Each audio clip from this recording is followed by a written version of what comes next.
Black Grave, 2002. Jody and I sprinted up the Balkman Hill with ease.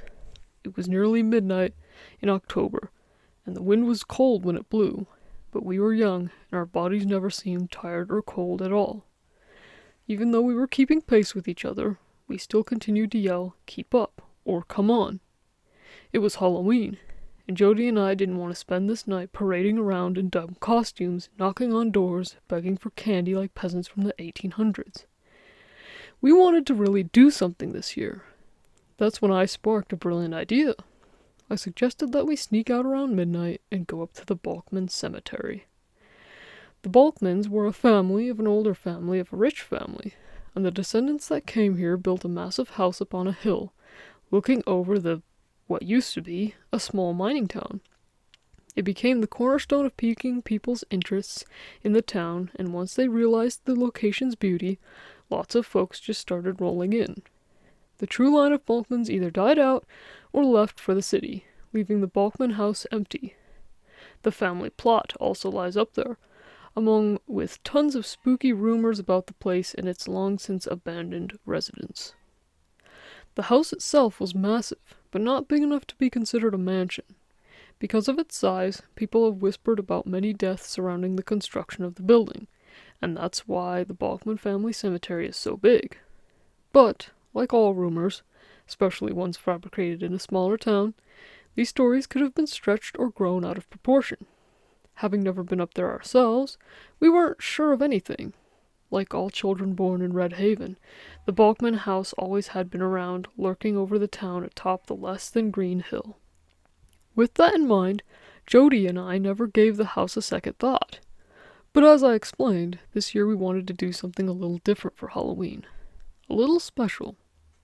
We finally reached the top of the hill, and we sat to catch our breath as we stared down the driveway leading right up to the front porch of the eerie house.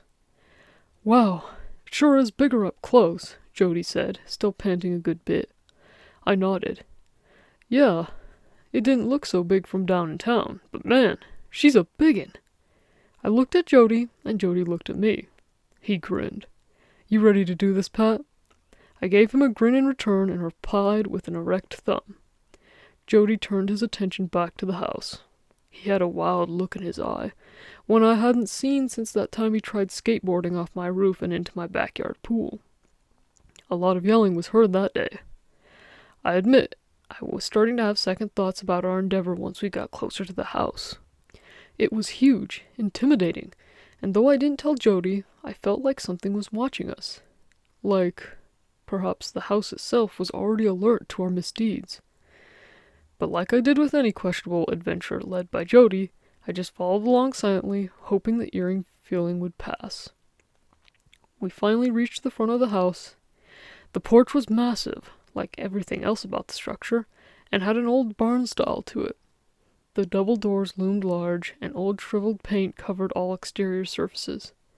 Jody clicked on his flashlight and shined it all over the building, darting from one boarded-up window to the next. "Whoa, this place is, totally ancient." "Yeah, but do you think shining your flashlight is a good idea? What if someone sees us?" "Relax, bro. We're too far away for anyone from town to see the light, and no one is out here. Except some horny teens might have broken in the house to do Devil's Twister in the basement. I've heard rumors of that kind of stuff before." "Gross." "Hey, you didn't hear it from me. No, come on." Jody pointed his light to the edge of the house. "I think the cemetery is back here." Jody led the way as he went to the right of the house, then continued straight to the backyard. I felt more and more uncomfortable as we went on. I felt like I was trespassing, even if nobody owned the property. Something just didn't feel right. Before I knew it, I was voicing my fear to Jody in a way less subtle way. Dude, you need to seriously restructure that sentence. Yeah, I know. Just continue reading. Jesus. "Hey, Joe, you scared, man?" Still walking, he turned and shined the flashlight in my face. "What? You scared?" "No way. It's just a house, Pat." I thought for a moment. While I did so, I continued scanning the windows with my flashlight. It's not just the house.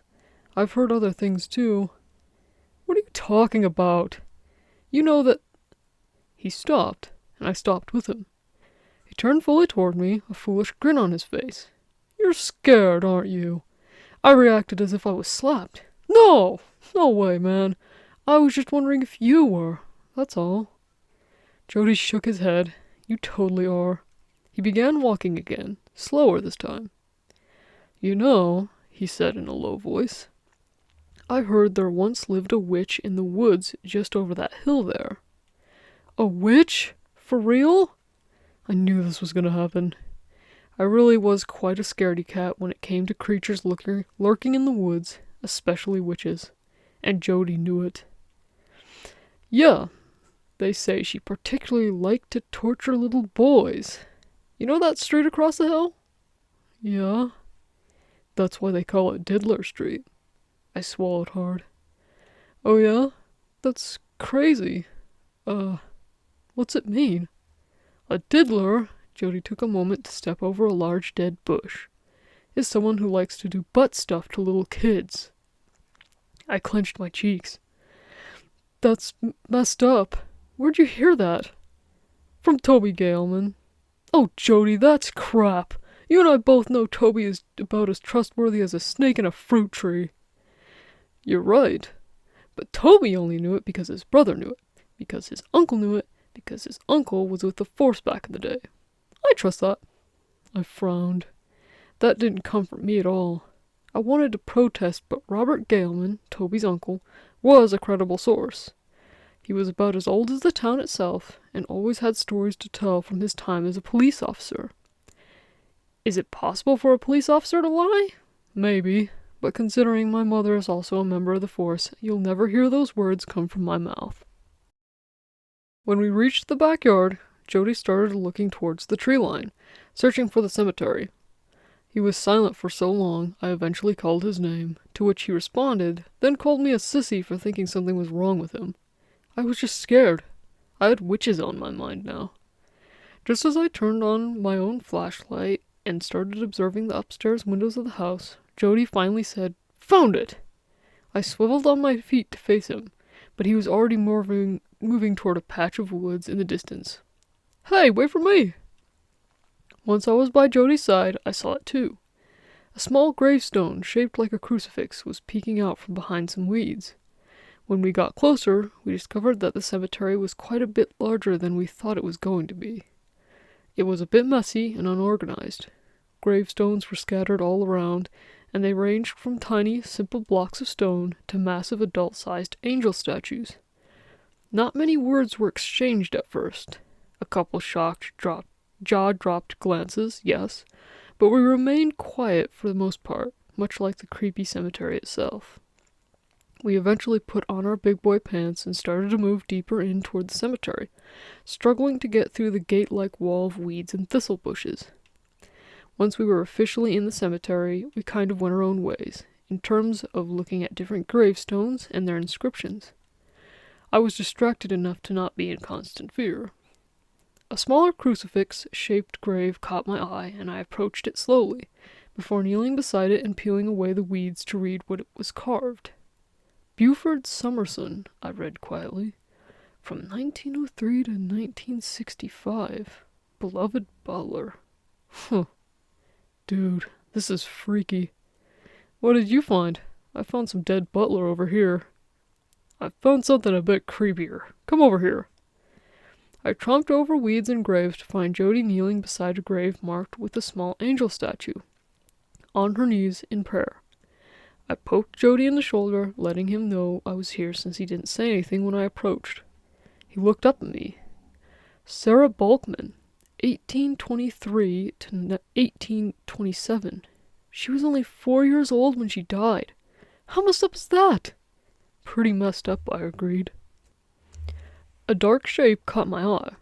It looked like another big angel statue. This one had its back to the rest of the graves, though. I left Jody to himself and made my way over to the stone being. The statue was so big I felt like I was actually sneaking up on a person. The sculpture had to be as tall as my dad. Of course, all types of scary situations rang through my head, like the statue quickly turning to face me, or I getting close enough to see that it was an actual person. But when I reached the sculpture, it didn't move or do anything creepier than existing in the first place. I was so focused on the statue, I didn't even realize that the grave it stood over silently was empty. Now hold on to your hats for a second. I don't mean in a something rose from the grave kind of way.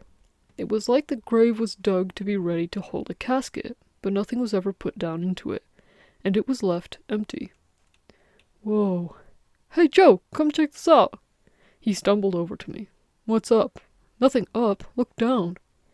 Oh, cool. An empty grave. Looks like it was dug a long time ago. Yeah. It didn't, though. The dirt looked cool and fresh. Pity, really. I was hoping to go zombie popping tonight. Jody held up both his arms, holding an imaginary gun of some sort. He then made a series of noises, starting with a chirp, then a brut, brut, brut. I just smirked and shook my head as Jody waved the pretend gun back and forth, supposedly mowing down a bunch of pretend zombies across the cemetery. The fun ended abruptly as soon as we heard a large door swing open and a demanding voice call, "What are you doing out there?" We faced each other in panic. Shit, Jody, what are we gonna do? Jody looked over the weeds and across the lawn to see a man approaching us quickly. Okay, quick, give me your flashlight. Okay, here. Why do you need it? He already knows someone is out here, so there's no point in running. He'll just chase us. What I'm gonna do is pretend I came alone and distract him so you can sneak away. What? Joe, that's suicide. Listen, Pat, you're a grade A student with parents who love you. You have a reputation to keep. They can't know you were out sneaking out at night. I've got a drunk old pop and a bad history at school. I'll be fine. I'll find a way to sneak out. He looks kinda old anyway. Just go! After a couple seconds, I caved in and started crouching low, finding sanctuary in the big bushes, and a spot where I could still see Jody. I felt like a total coward. Jody was right, though. If my parents found out, they would flip. Me, their flower child, sneaking out on Halloween night and trespassing? A worthy of hell's sin in their eyes. Even though I was safe, my body still trembled in terror for Jody. He was a troublemaker, for sure, but like most troublemakers, he was good at heart, and obviously far braver than me. I shuddered as the unknown man got closer. He did look older, but I couldn't get an accurate age. He sure sounded young. My first thought was squatter. I mean, I was sure was no fucking hell. Sorry, read that again. I was sure that no one owned the place, looking at the state of the property. Jody stood still before the man and started apologizing quite loudly. He said that he was just looking for a fun time on Halloween and didn't realize the house was being lived in. He wasn't lying. The man, who had long dark hair, though that was quite the only recognizable trait I could see from the angle I was at, spoke very quietly. He nodded to what Jody was saying, and I occasionally heard snippets of words escape the man's mouth at a larger tone. But that was it. I was surprised, considering the hostility in his voice when he barged out of the house after us. But luckily, Jody was speaking loud enough to hear, so I was able to piece together the one-way conversation. It took him a bit, but Jody finally seemed to convince the stranger that he was alone, and that he brought 2 flashlights in case one died, and he was using both at the same time because he was more scared when he entered the graveyard. The man seemed to believe Jody, but he still kept twisting his head around like a hawk, looking out at the darkness where I lay among the bushes.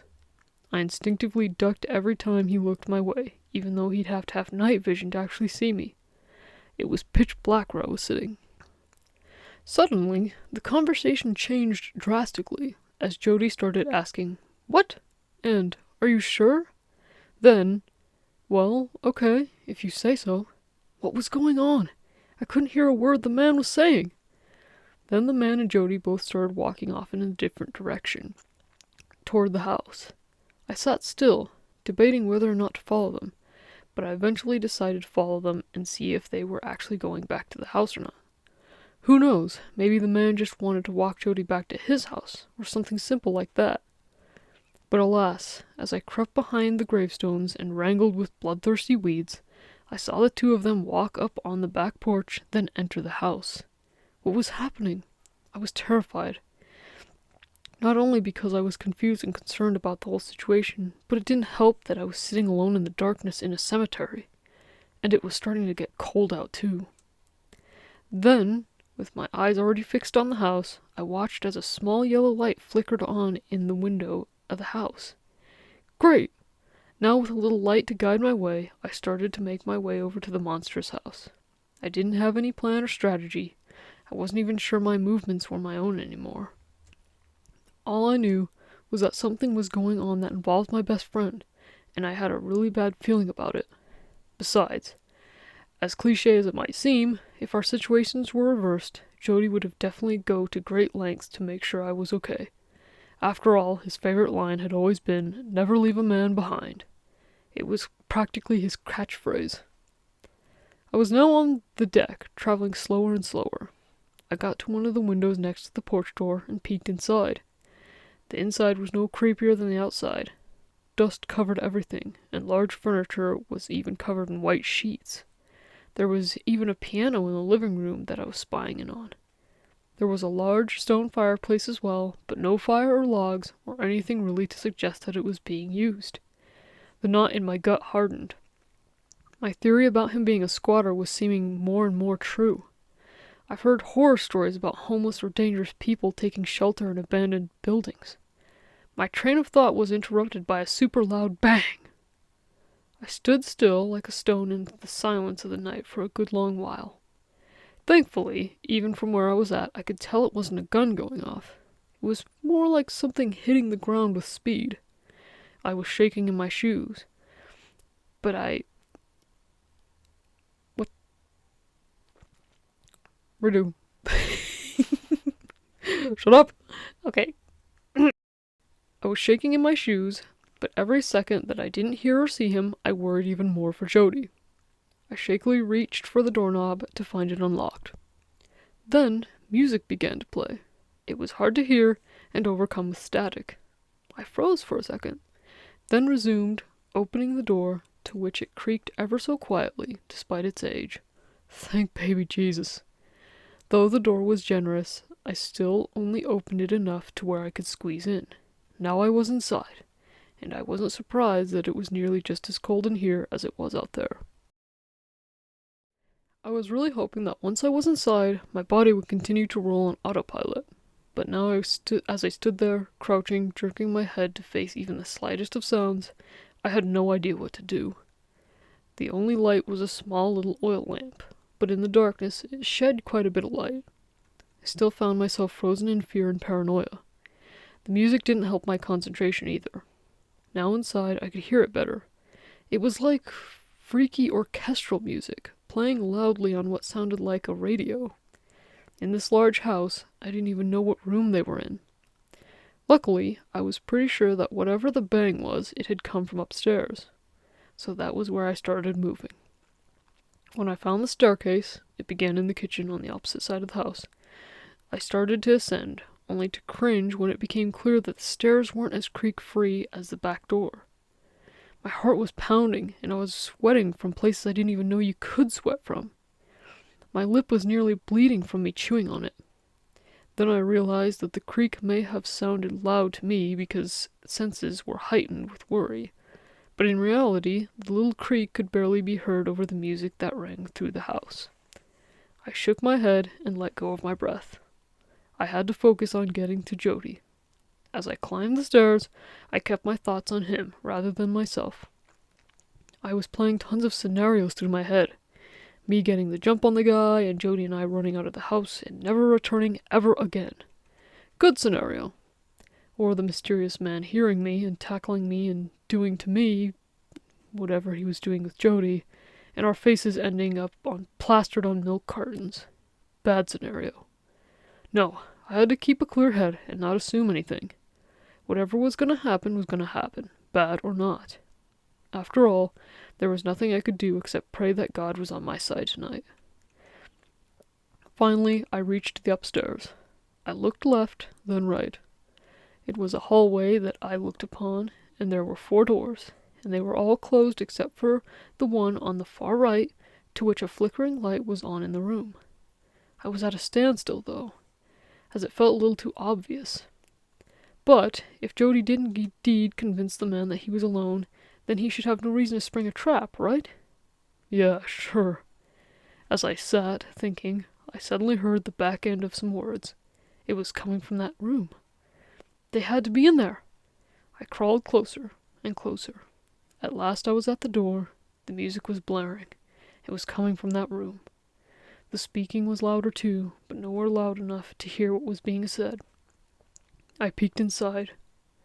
I wish I hadn't. My world froze and I screamed. I wish I could have rewound everything in that moment to when I had first even thought about suggesting we go and visit the Balkman Cemetery for Halloween. No, not even that. I wish I could have rewound to when I was never born and that my parents never got together. Perhaps then Jody would still be alive today. When I peeked through that door, I saw the big man, sitting cross-legged in the middle of the room, and cradling in his hands was the naked body of a young boy, his neck a bloody stump without a head. The man patted the corpse's chest and stroked its shoulders, all while whispering softly to the body. On the floor, about a foot away from the blood-soaked axe, and next to that, Jody's head. The music was blaring. I was screaming and crying. The man slowly turned to face me. His eyes were green but dead inside. And then Dr. William Stockton turned back to the observation room. The subject, Patrick Summers, finally woke up, his screams manic. The crew inside stood in scrubs and walked calmly over to the chair that Summers was secured to, and they both checked the restraints for the fourth time. Patrick's screams became significantly louder as the straps constricted around his body. The mechanical helmet strapped to his head waddled back and forth as he struggled. Stockton squinted at the screaming man, thinking hard. His assistant, Gregory Marsh, entered, his lab coat catching on the wind as he walked briskly through the door. "Doctor," Stockton faced him. "We've ran the patient through the event 3 times now. All have been successful in stimulating the amygdala. Max fear responses have been recorded. Do you think it's ready? I think so." Dr. Stockton was wearing a surgical mask, as he usually did, to hide a massive wound that had been inflicted on his face by a violent patient long ago. He stared at Marsh, then back at the patient for a good long time, before finally turning away and announcing, "Bring in subject B4. Hello, and thank you for watching and listening to the end of the video. Thank you. My name is Draven Nagel, and the story you just heard was it was the first draft of a short story in my new novel, Red Haven. It's available on Amazon. It's available. You should buy it. Okay, well, you don't need to be that heavy-handed with it, but yes. If you liked this story and wonder where it was heading or are curious about it, where it goes from there, I recommend you buy the book. It's available on hardback, paperback, and ebook on Amazon. Link in the description. Thank you so much for listening again. Thank you. Shut the fuck up.